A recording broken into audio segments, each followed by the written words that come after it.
This is Autoline After Hours with John McElroy and Gary Vasilash, episode 507 for April 30th of 2020, Getting Paid to Scour the Country for Barn Finds. Watch Autoline After Hours live at Autoline.tv every Thursday at 3 p.m. Eastern Time. That's 12 p.m. Pacific. You can subscribe to this podcast for free by searching for Autoline in iTunes, Stitcher, or YouTube. Autoline After Hours is brought to you by Bridgestone Tires. Your journey, our passion. Well, hello, everybody, and hello, Mr. Gary Vasilash. How you out there in virtual world land? Indeed, yeah. I'm doing really well in the new normal. Good to hear. So we've got to start it out with what happened on this day, and you will remember this one, John. Oh, yeah? 11 years ago today, Chrysler filed for bankruptcy. Wow. So, man. Yeah, another historical milestone that is better put into the past. Yes, indeed. So let's hope we don't have any of that as a result of what's going on right now. Not with them. Yeah. And we got to let everybody know we got Mike Austin with us today, too, from Mike. Well, there he is. All right. Yeah. From Hemmings. And great to have you here with us. Thanks. Glad to be here. Gary, you'll be glad to know I don't want to spoil it for next week, but there are two important Chrysler anniversaries next Thursday. Thursday. Do tell. Same day as the Daimler Chrysler merger and Chrysler bought Dodge. Both happened on the same day. And so I mean, if this is like we're throwing down cards here, and let's see, 95 years ago today, Dodge Brothers was bought by a New York investment bank for what at that time had been the largest all cash sale of any company up to that point. So that was $146 million in cash plus an additional $50 million that went to charity. So wow. It's all about Chrysler and Dodge and even Daimler. Well, I don't like the Daimler Chrysler remembrance. I don't like the bankruptcy remembrance, but I do like the other two. Hey, we should let the audience know that we've got Tom Cotter is going to be joining us later in the show, the barn find hunter, but he's not available right at this minute. So, Gary, I know you had some things you thought we ought to get into talking about on the show. What's on your list? Well, okay, so this will be a big one. So I'm wondering whether what's happened with Ford in the last several days doesn't basically make it the poster child for what's happening with the COVID-19 situation. I mean, they did their Q1 earnings report and reported a loss of $2 billion. And then we've learned that the deal that Lincoln and Rivian had to build a Lincoln with the Rivian skateboard has been put off to the side. So, I mean, do you think this is just an example of what we're going to hear from other companies as well? Yeah, sure. Look, everybody's in a cost slashing mode right now. They've got to preserve as much cash as they possibly can, because until they start building cars again and their dealers start selling them, they don't have any revenue coming through the door. And that's a bad situation. They're burning through a lot of cash. So, yeah, I think we're going to hear others doing similar things like Ford, postponing or canceling programs altogether. Didn't the Hummer got postponed as well, didn't it? I mean, it was the reveal that got postponed. Oh, they right. Didn't quite say that it was they're postponing production. They were supposed to show it to the world, yesterday or today? Right. And they made a big announcement that they weren't going to reveal it. I mean, to your point, though, I mean, this is like the recession where they put off or change the parameters of any kind of redesign. But, it depending on how deep this goes, it could be further. It could be, it could be like they're putting off new car cycles for years just because you don't have the money. You need, you have to wait till the money's coming in and you're stable. And are you going to, in the case of the Lincoln Rivian, are you going to bet on this car that's not making a ton of money, and maybe isn't going to sell so good when gas is $1.60. Or are you going to, keep the? Are you going to look at the other things that keep the cash flowing in the immediate future? So, Gary, what do you think? Is this going to hurt Lincoln not having this Rivian-based EV? Well, they said they're going to be working on their own EV, so just not using Rivian skateboard. But okay, when I'm sitting here looking out the window and seeing all of these trucks going by from FedEx and UPS and Amazon Prime, isn't there a possibility that, okay, remember that Amazon made a bigger investment in Rivian than Ford did? And whether this just might not be a case whereby the guys at Rivian are saying, you know what, we're getting a lot of pressure from Amazon because, their trucks are working more and more every day than they ever did before. We really want to get those trucks. So, Rivian has to make a choice. Okay, which customer do I deliver to? And they probably talked to Ford, and Ford probably said, you know what, that's a good idea. Why don't you work on those trucks for Amazon? So Amazon feels good about Ford. Ford gets to save some money. Rivian gets to make trucks, and everybody's happy except for maybe Lincoln. Yeah, well, look, you might have something there. I think Ford also said that they were going to put $500 million into that program. So they just saved $500 million, maybe. That's what, like a week of? I'm kidding. Right. Yeah, no, they're even though, they've cut their expenses like in half, but they're still burning through $1 billion a month. So moving on from them, so John, you seemed on Autoline Daily today rather bullish about what Tesla's up to. To tell us about that. Well, I'm impressed by Tesla's numbers. They made $16 billion in true net GAAP profit. And normally you'd laugh at $16 million for a car company.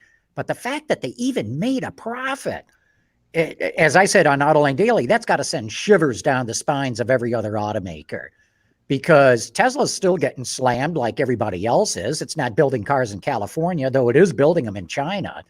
But so are other automakers building cars in China. So the fact that it was able to post a real profit, not like talking about gross margins or gross profit, I mean net profit, and do it by generally accepted accounting principles, to me, that's pretty impressive. And the news should only get better. They should be able to bring up more production in China. Elon strongly hinted that they're going to have a big announcement next month, maybe announcing the Cybertruck going into a new plant that they're going to build in Texas. So the future looks bright for Tesla at this snapshot in time. Okay, but what about the haters that basically say, oh, the money that they made was basically because of the credits that they are selling to other OEMs for emissions? Well, the critics are right. If you take out the credit, it was what, $357 million or something like that. I'm going off the top of my head, that Tesla got by selling EV credits to other automakers. But hey, that's been part of their business model since the get-go. I can't fault them for doing it. And, I'm sure other automakers that they're selling the credits to, like General Motors and FCA, wish like crazy they had their own credits to sell. Right. So I'm not going to ding Tesla too much for that. So isn't it in a way like a different model that basically they're saying, hey, not only do we do vehicles, but we also have this other thing that we're able to sell and make money from, meaning the credits. Oh, Gary, are you on the Tesla isn't a car company bandwagon now? I hadn't thought about it that way, but well, I think Tesla would tell you they're not a car company. They're like a software company that happens to make cars. So what do you think, Mike? I didn't hear any of that because all of my channels were full of Elon throwing a temper tantrum on Twitter. And so once again, this is huge news. It's like, this is a big deal. Tesla's making money. Maybe, this is a good story that they could promote, and Elon gets in the way and makes his own news. So I think the usual thing is never bet against Tesla, but Elon, please just settle down a little bit. Oh, come on. Hey, We ought to come back to this later in the show, but we got Tom Cotter now. He's available. Let's bring him in. Hello, Tom, and welcome to Autoline After Hours. Hi, John. I haven't seen you in a long time, man. Yeah, it's great to have you on the show. Hi. So for any viewer who's not aware of what you do, give us a quick thumbnail of what you're all about. Well, I didn't coin the phrase barn find, but I kind of have adapted it. It's my part of my my vocabulary now. My middle name. I started to write books about barn finds in 2000, maybe 5, after having lived the barn find life since I'm 12 years old. I have a '39 Ford Woody wagon in my garage right across the way that I found when I was 15 years old, 1969. Paid $300 for it, and I have it still. And so I started to write these books. I've probably done 10 barn find books.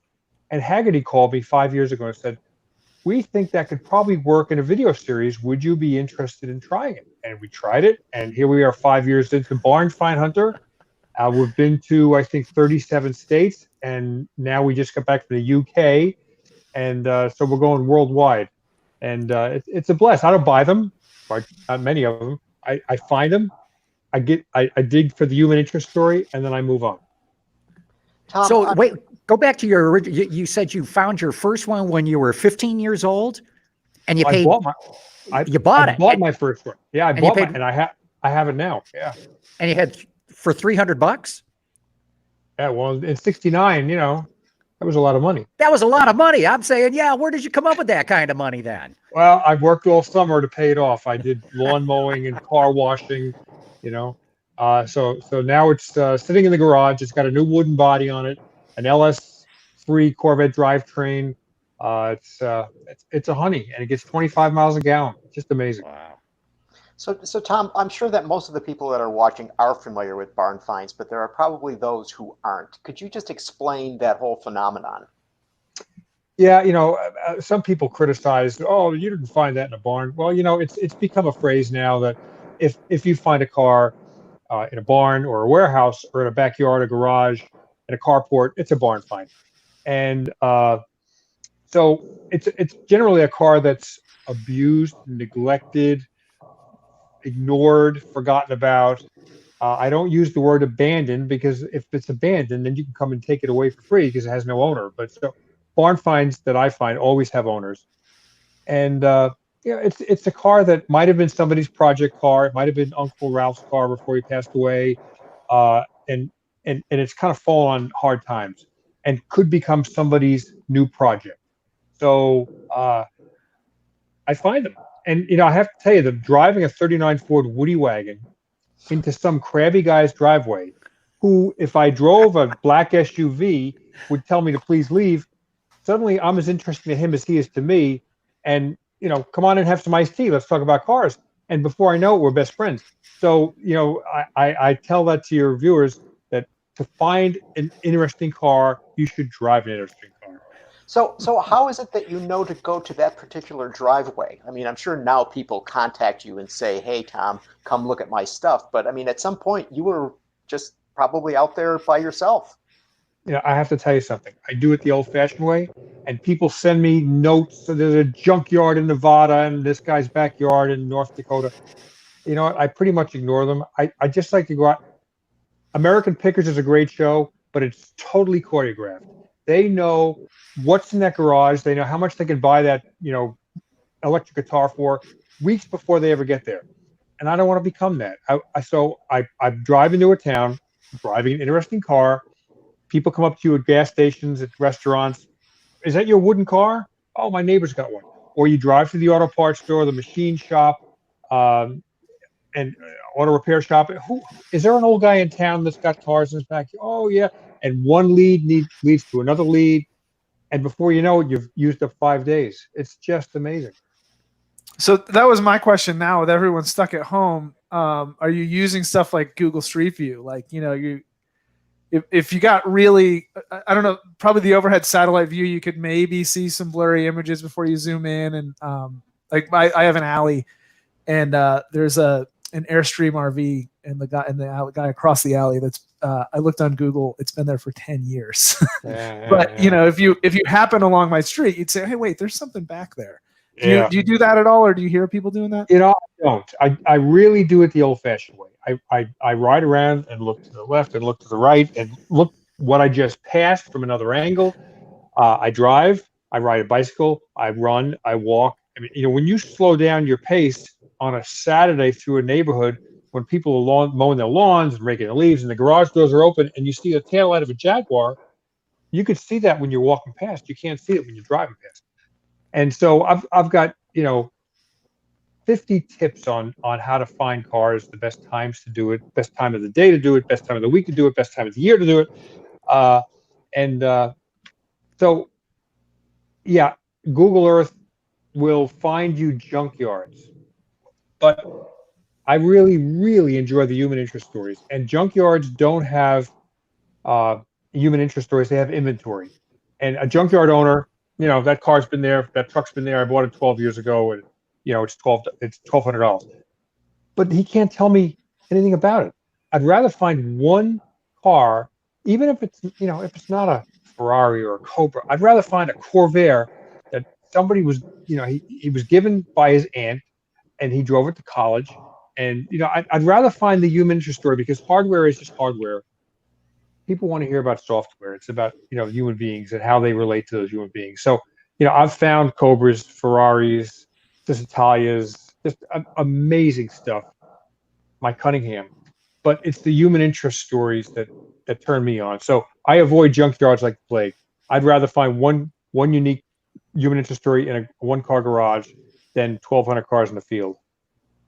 Have you found a certain part of the country that has more finds than another part? No, they're pretty much all over. In fact, you know, I always challenge myself, and I'll tell you about this fantasy I have in a moment. But I always challenge myself that I can, if you drop me off anywhere in the country, that I would be able to find something that you didn't know. If you're a car guy that live in that town, I could find something that you didn't know about within 2 hours. You just have to be a diplomat. I think I'm a bored salesman, and so you have to kind of sell yourself before you can negotiate. And so if people like you, they want to help you out. So I have this idea, and the people from Haggerty, you know, they're just crazy enough to go along with this, that I'm going to fly cross country one day I live in North Carolina. Let's say I fly to LA, and somewhere in over that flyover country, I'm going to look out the window. I'm going to ask the flight attendant, can you please ask the pilot what town that is? And then I'm going to make my way back to that town, and my camera guys will be there, and we're going to find cool stuff that people didn't know existed. Tom, you gave us a few tips: walking around, riding your bicycle when people have got their garage doors open, mowing or raking the leaves. Don't go through all 50 tips, but especially for our viewers who might want to do some searching on their own, give us a few more tips. Well, it really works. Go down dead-end roads, or roads that say no outlet, because those are the roads that people mostly ignore. I mean, if you're cruising around, I got to make a 3-point turn at the end and come back. I'm not going to go down that road. Well, that's the road less traveled. Dirt roads are good, gravel roads.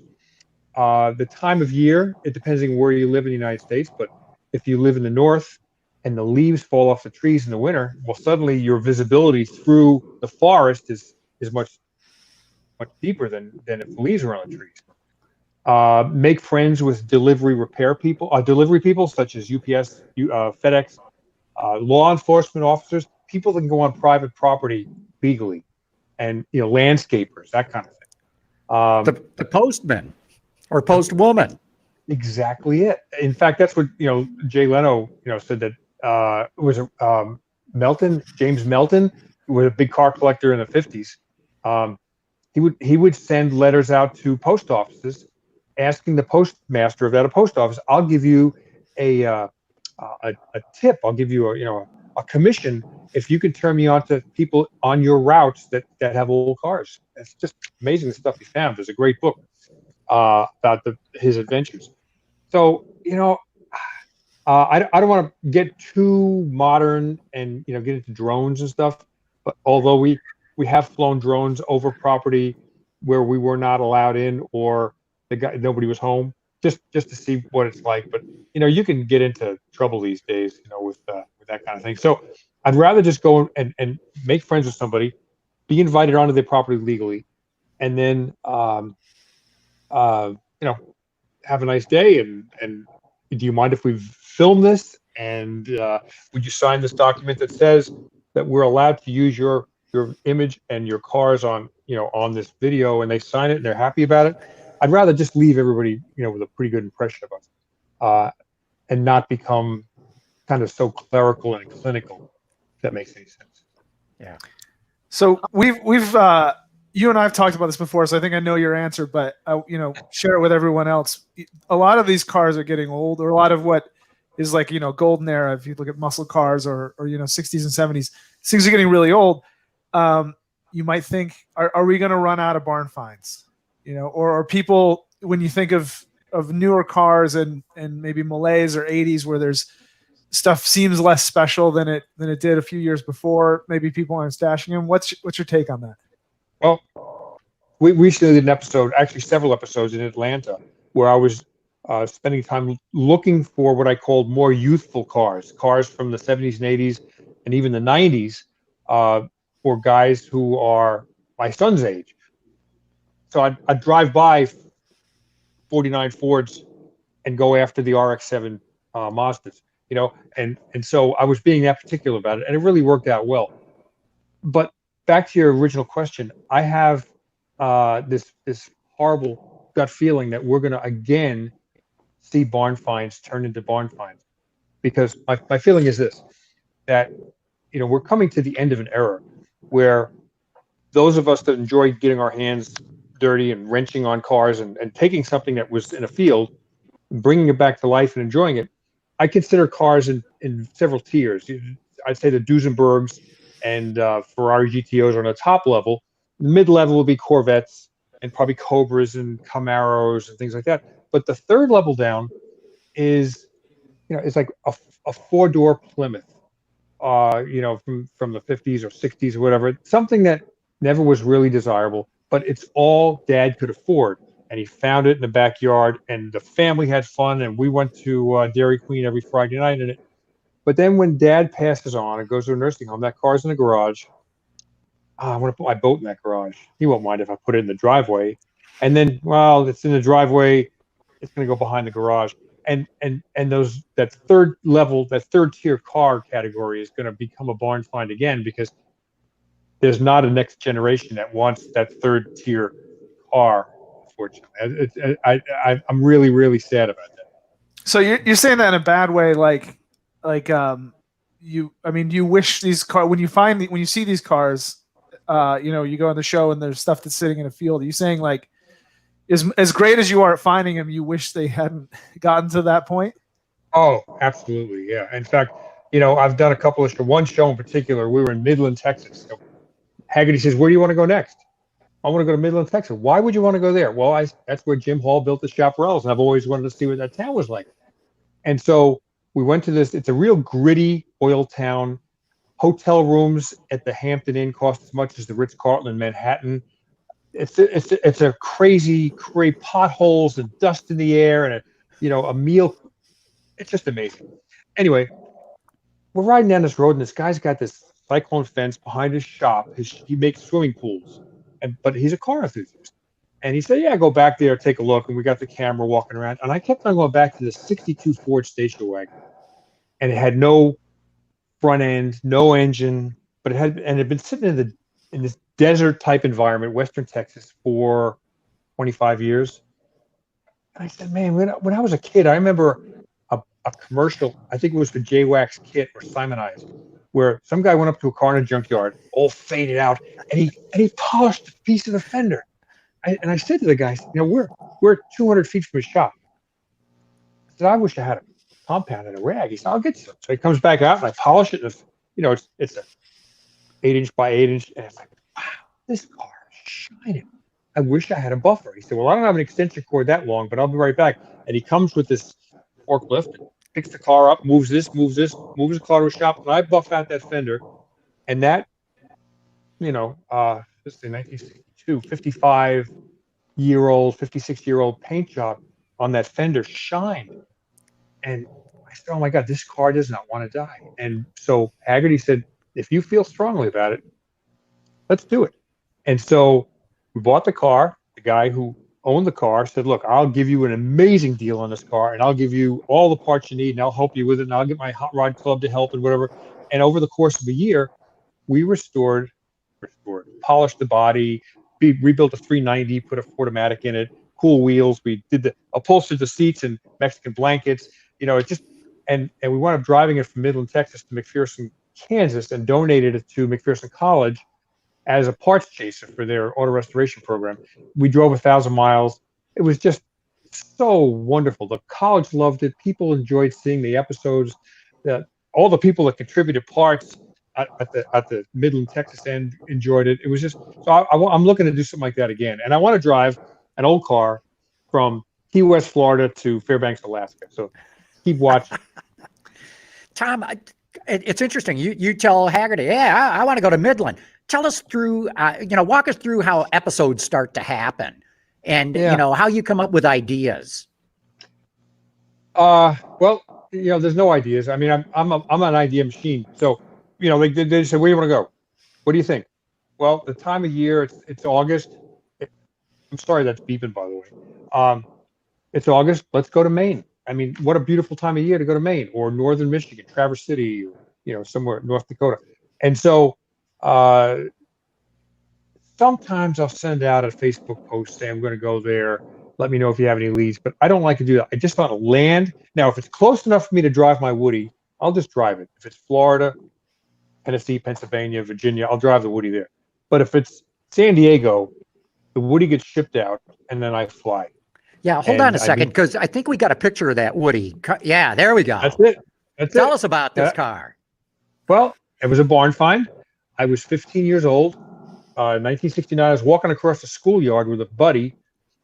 We were both car crazy. Neither one of us had a license, and we had even less money.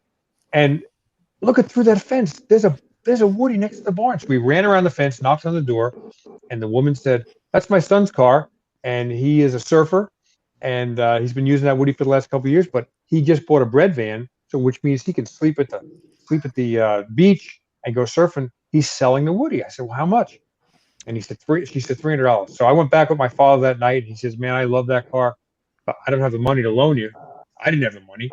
So a woman that I did lawn mowing and car washing for, she loaned me the money, and I worked it off all summer. And, it's in my garage now 52 years later, I guess, 51 years later. What is it about Woodies that you like? I mean, look, like you say, you can take a Woody anywhere. It will attract a crowd. People will just, who don't care about cars will start talking about it. But what's a Woody mean for you? To me, it's the ultimate expression of automotive freedom. I fell in love with them when I was a kid reading Rod and Custom magazine, and I'd read about these California surfer guys that had Woodies, surfboards, hot rods, blonde girlfriends, and they drank Coors beer. And I said, I'm a New Yorker. That's everything I want. And so the Woody became something that I aspired to drive to California and become part of that lifestyle, if only for a summer. Unfortunately, I sold the car in 1973, bought it back in I bought it back 26 years later, whatever that adds up to. And I sold to a guy in Puerto Rico because I needed the money for college. Bought it back 26 years later. My wife found it in Puerto Rico still. And I ultimately drove with my son from the East Coast to California. So that fantasy finally was fulfilled. It only took a half a century to make it happen. So your wife found it. Sounds like she's a barn finder too. Well, we wanted to get a Woody, but wouldn't it be nice to get the same one that I had? And so she went on this chase, and I can't believe it. She found it. Women love Woodies, especially, and I think it's because it looks like a nice piece of furniture. It's like driving a nice cupboard down the road. It's about as airtight and quiet as a cupboard as well. So, if you like old cars, but you like silent old cars or undrafty old cars, go for a sedan or a coupe, because the Woody is gonna. The heat works, but it only works from the waist down. And my hair will be blowing with all the wind. There's turbulence inside the car because there's just gaps in the wood doors, but it is what it is. So I'll be freezing on the top and sweating on the bottom. So hey, hold on one second, you guys. We got to take a quick commercial break. We're going to come back in 30 seconds. We're going to be talking more with Tom Cotter. So hold your question there, Mike, and we'll be back in just a second.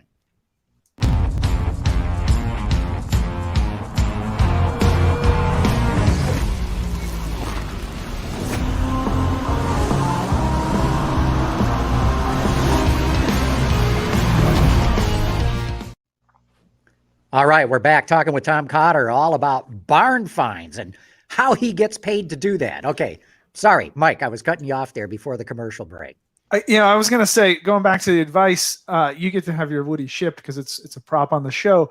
But if someone, when we get back to air travel, if someone's, do you have any tips for how you get over, like, do you choosing a rental car? Like if you're flying somewhere and you're like, okay, I got some extra time, I'm going to go see if I can find some barn finds. What tips do you have for somebody who maybe can't say, I'm going to take my interesting car? They've got a rental or they have to hitch a ride from someone. Well, I actually have a solution for that, and I haven't done it yet, but I'm going to. Hagerty owns a company called DriveShare, and so you can fly into markets around the country, and Hagerty will connect you with collectors like me, and you could rent their car, if they agree to it, rent their car as an alternative to a rental car, and drive, an MGB GT or a 49 Ford or something, because they know that collectors respect their cars, and so far there's not been any bad issues. So if you went to a market, you could rent an interesting car, or you might want to just rent a modern car, drive around, do all your searching from a distance, and then rent the car and drive up to just those places so you don't put it, because when I drive that car for episodes, if we hit San Diego for 5 days, I've put 1,000 miles on it, So, it gets, and that it's got to be the most used Woody on the planet. And so we just had to put it through some, the front drive system that works, the air conditioner compressor and the power steering and all that was wearing out. We had to put all new front drive system in there and ball joints, tie rod ends. So, when you buy these hot rod parts, they're from China, and they don't last as long as an OE part, unfortunately. They look good, but they have a short lifespan. So I'm way off course. Sorry. Tom, you had a list of the 5 best barn finds, not bar finds, that you'd had. 52 Cunningham C3, 64 AC Cobra, 67 Shelby GT500, and a 66 Austin Healey Sprite prototype in addition to your Woody. So could you walk us through why these vehicles were important to you? Well, I am all over the map. If I go to a party, I'm either the most interesting guy there or the most boring guy there, because I'm a one-trick pony. I've never played golf. I don't fish. I don't hunt. All those guy things. I do one thing, and I do cars. And so me as a barn find hunter, but I'm writing a book right now about the history of Porsche racing in the United States. So I'm kind of all over the map. I wrote a book recently, the most recent book, about driving a Model T across the United States, coast to coast. So I can talk pretty well. When I walk into somebody's building filled with old cars, I don't quickly, get on my Google and find out about those cars to get facts and figures. It's all out of my head. And when somebody says, no, that was not available in 49, it was 48, you should know that. I say, I just walked in this guy's building. I'll be gone in 20 minutes. I don't have time. I don't even have an internet signal. This is the best I can do from where I am. So, that Sprite, the Lamar Sprite, filled one category of my interest. I love sports cars. I love racing sports cars, but I'm also a hot rodder. And so, which is like the Woody. 2 days ago, I sold my 32 Ford Highboy. Sad, but true. But the Cunningham, if the cars I've found, now, we found a 427 Cobra and a 275 GTB Ferrari alloy body, long wheelbase, side by side. They had been in a garage for 42 years, and they were now mouse hotels. I've found amazing cars. But to me, who was a Briggs Cunningham enthusiast for decades, well, I could never find one of those. I mean, they only made 25.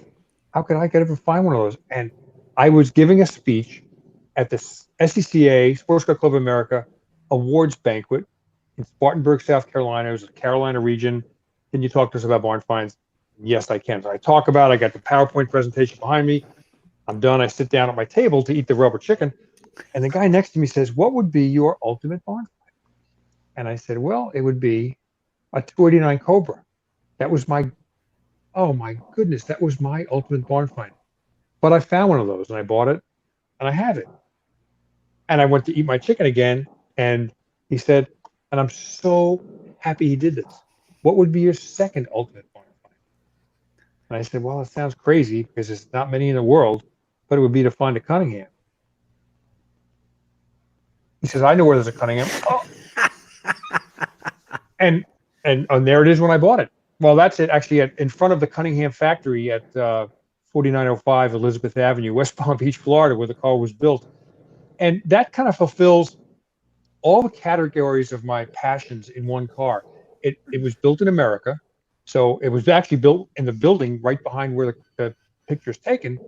It's got a racing chassis with a 331 Chrysler Hemi engine, 4 carburetors, a Cadillac transmission, and a combination of Chrysler and Mercury suspension. But then they sent the body, they sent the running chassis to Vignale in Turin, Italy, and an aluminum body was built for it.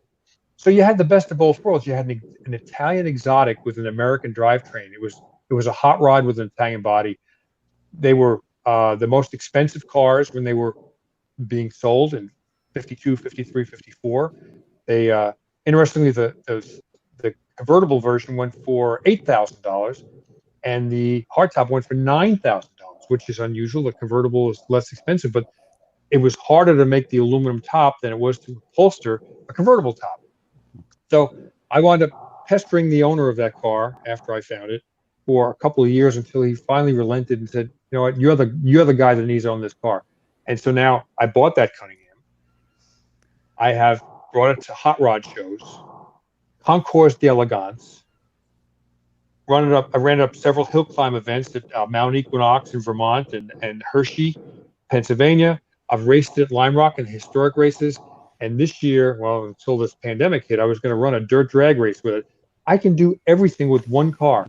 And the condition that you see it in that picture is the condition it is today. I went through it mechanically, but somebody primed that car in the early 60s, and that's just the way I left it. The interior is ripped, and that's just the way it is. So there are 25 beautiful Cunningham C3s in the world, 24 of them, 24 beautiful C3s in the world, and mine. And when we get together at a concourse, mine's the one that everybody aspires to. You know, because are you going to restore it or are you going to sell it? Well, neither. You know. Are the 24 driven? Tom, what's your thoughts on restoration or preservation then? Because your Woody is pristine, but your Cunningham is what it is. It is, and I have to say, my Cobra's got stone dings. It has bear scratches when a bear stole my Fig Newtons in Alaska. You know, I've got lots of stories. I'd rather drive a car that it's not a trailer queen. I'd rather drive a car that I don't have to worry about every little ding. I had fun with it. So many people have valuable cars that they never have fun with. It's almost a burden of ownership. So my theory about I love preserved cars, and I have several of them, because there's something about a baseball glove that's well worn, or a pair of Levi's that you've had for a decade that, you know, they know you know them, and they just feel good. When you restore a car, like I said before, they use the word clinical, it becomes a little bit too sharp. Everything's a little bit too tight. It is not that. It's like putting on a new pair of Levi's as opposed to the old one. So I've spoken to a number of people in the antique world, and they say, you know, they're from Europe, they're from UK, they're from France. You Americans find this old tape, and it's got history. It's 300 years old. Maybe George Washington drank a beer on that tape, and you sand it down to within every inch of its life, and then you put polyurethane on it and make it look like it just came in the store. He said, why don't you respect age for what it is? I said, oh my God, that's brilliant. So that kind of changed my whole viewpoint about restoration. So I was going to say too, you talk about the Cunningham, which is a rare car. You talk about the Cobra or the Ferraris. And I think it comes from those American picker style shows where people think you haven't mentioned money in any of this, even though you found some incredibly valuable cars. Can you speak to that idea where, I think some people see a barn find as either they're going to get an incredibly valuable car at a deal, and and that's true. You can find a project car. It starts cheap. They usually don't end up cheap, but sometimes you can make up the difference with your own labor, or you're going to find a car and flip it, and that's going to be the deal. Like I said, you haven't talked about money at all. You haven't even talked about fixing up the Cunningham. So it sounds like your heart's in the right place where a lot of us are, but maybe when people see Cobra barn find, I think a lot of them see dollar signs. Well, yeah, I think Wayne Careen is a good friend. The show is all about buying low and selling high, and same with American Pickers. And in fact, I did a barn find hunting episode in the hometown there, American Pickers' hometown in Iowa, and I went picking within blocks of their home headquarters, finding old cars that they missed, I guess. But you go in there and they sell new T-shirts and made in China and the Mike Wolf line of leather jackets and belts and stuff. Like, oh man, they turned into something. So my show is not about buying low and selling high. It's not even about buying. It's just about finding. I think that the search is sometimes better than the acquisition. That I know when I find a car, the next thing I want to do is find another car. So I own a lot of cars. I don't need to. I hope my wife's listening because I want to sell a bunch of cars. On one of my episodes, I found a car that just flipped my world. And you'll probably recognize it if you've ever seen the show. It's a 67 Ford Country Squire. Nice patina rust on the hood. Fake wood siding. It's all faded out. Just this car, it's seen better days. But it's got a 428 logo on the front fender. It's got a 428 cubic inch. And it's got a 4-speed transmission from the factory and bucket seats and a console. So this car is like a marriage of a family truckster and a 427 Cobra together, 7-liter. And so I was moving to New York City from Michigan. And I wound up buying it. I love it. And it's been kind of part of my life for 5 years. But that car is about to go on the market. And I'm praying that if somebody buys it, they don't restore it. Because it would be hard to restore that car because it's so involved. It weighs 5,000 pounds. It's hard to get parts for, but it would be even harder not to restore it and leave it the way it is because that's to me that's the beauty of it. It talks of 53 years of use. So I mean I love the car. It's really cool, but I need to start selling stuff off. So That's got to be a rare car. Very rare. One of one. A guy from Ohio wanted a muscle car. It's 1966. His friends are buying GTOs and Shelbys. And his wife said, we have 3 sons. They need to go to baseball practice. We need a station wagon. And it was days before Christmas, 1966 Christmas. He goes to the dealership. And I have all the old Marty reports on this car. And they said, okay, 428. No, it doesn't line up with a 4-speed. You can get a 428 with an automatic. You can get a 390 with a 3 on the column.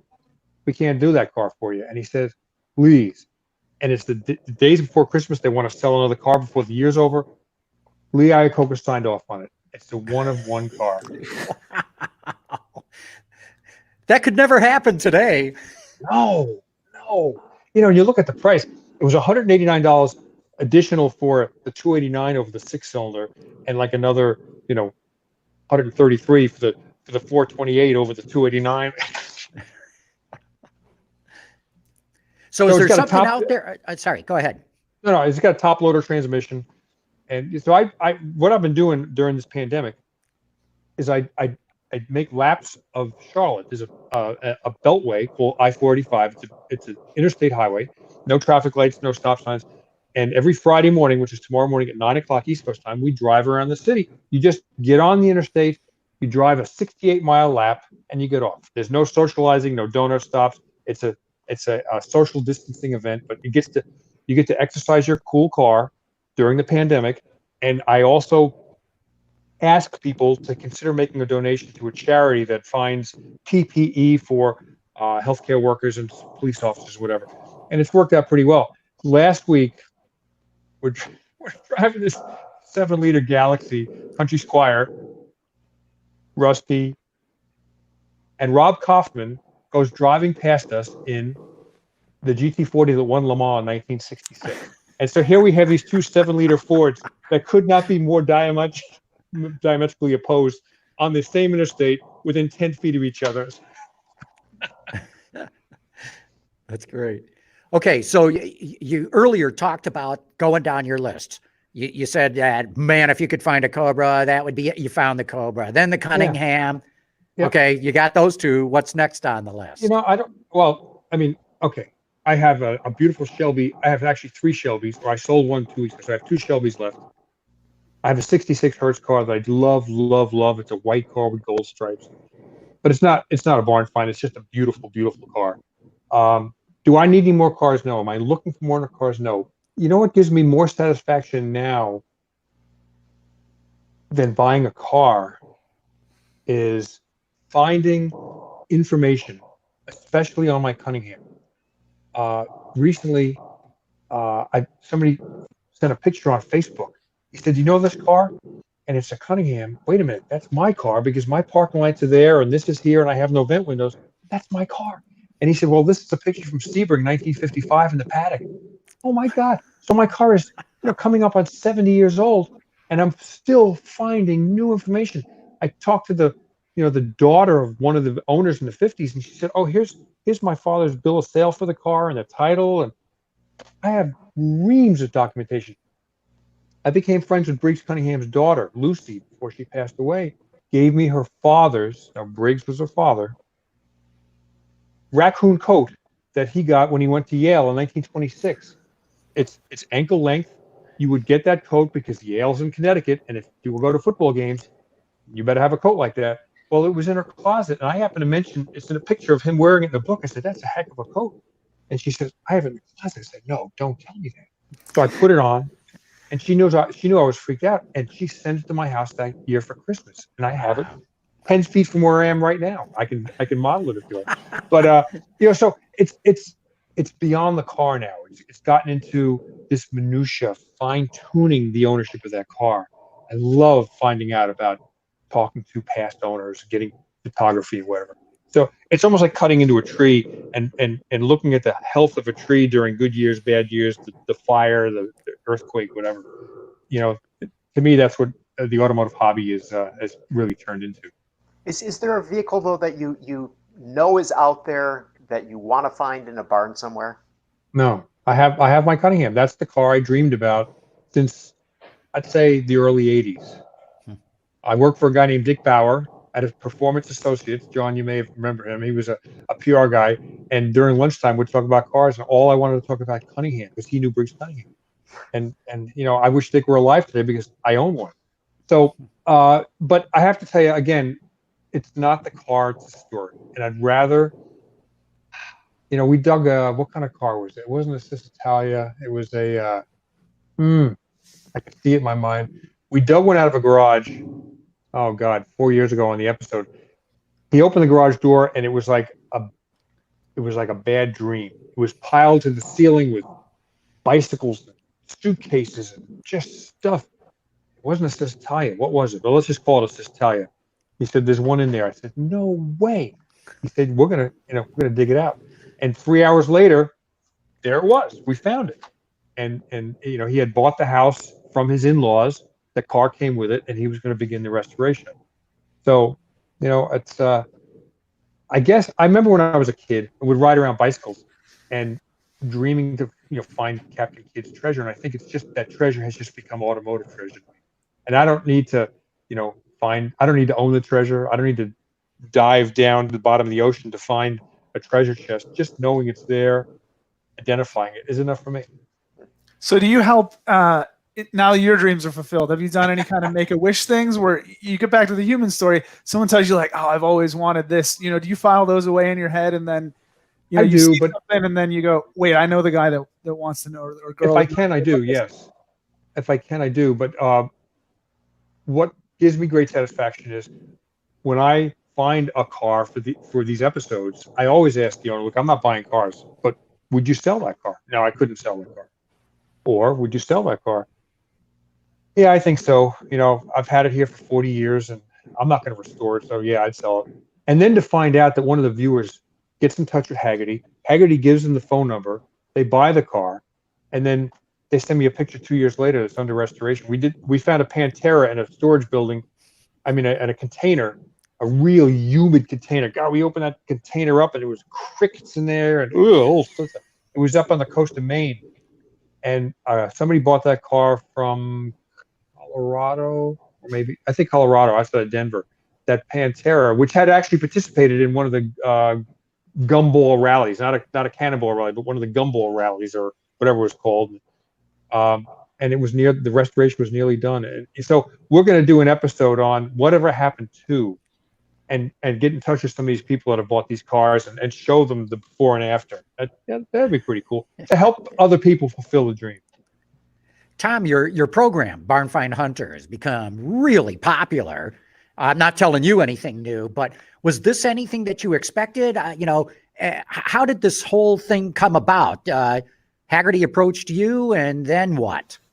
Well, having done these books, I had been approached several times by independent producers, Discovery Channel. I actually went up to Maryland to Discovery Channel, I think it's Bethesda, to their world headquarters. And they had my books there and they met me and whatever. And they said, okay, we'll get back to you on a show.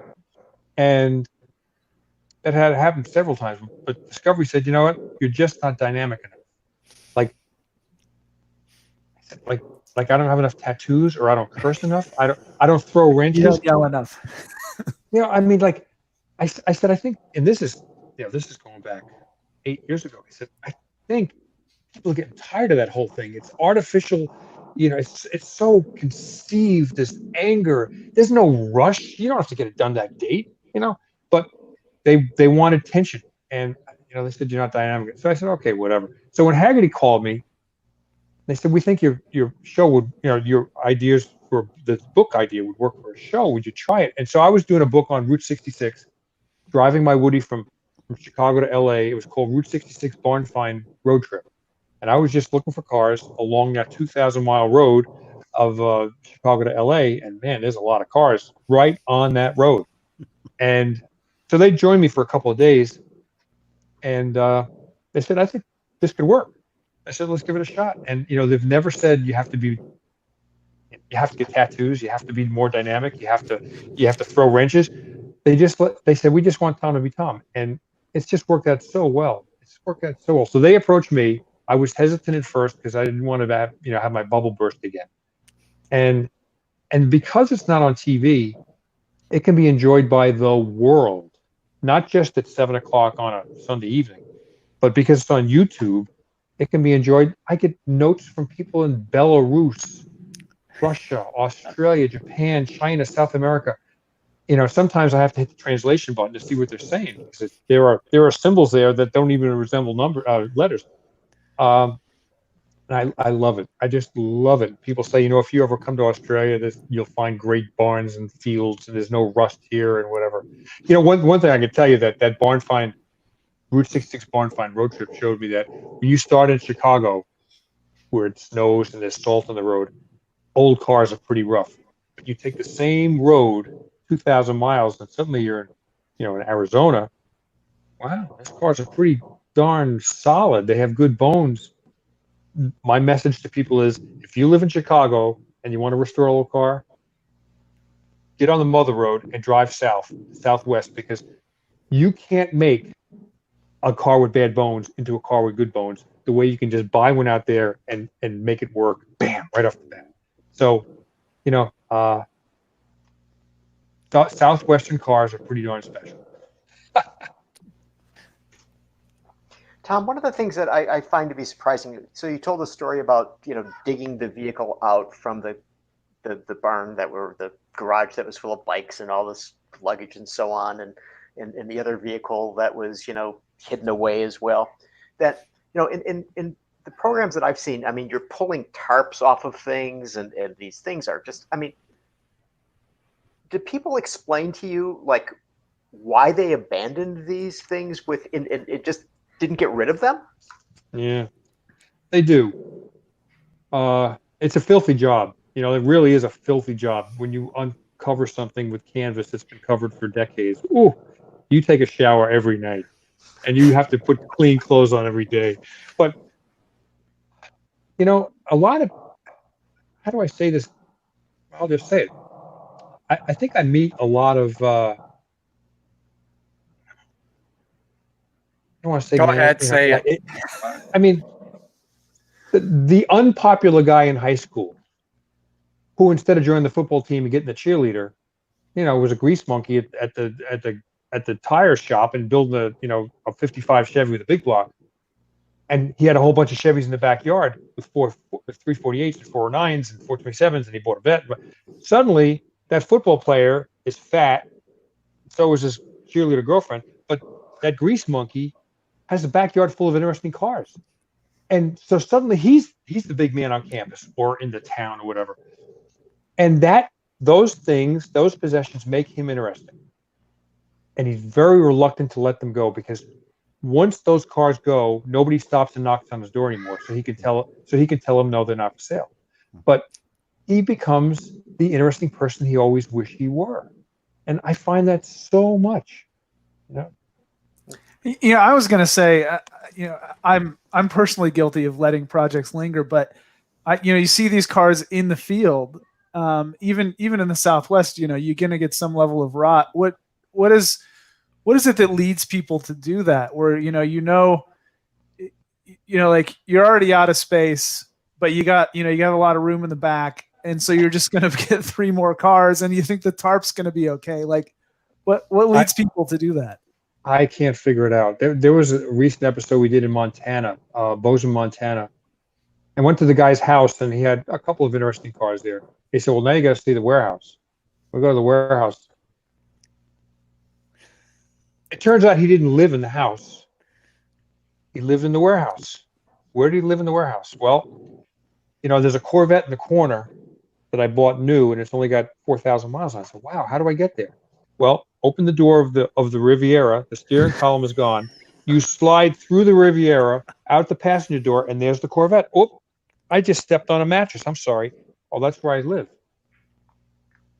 He's as old as I am, maybe older, late 60s, and he's still buying cars. And he has warehouses filled with cars still. I say, you selling? He says, well, yeah, I'd sell something, but if you see something on your travels, I'd like to buy more. And I'm thinking, so it becomes an illness that, it's a hoarding or an acquisition illness that, you can't say no to these things. You just keep buying to live in that environment.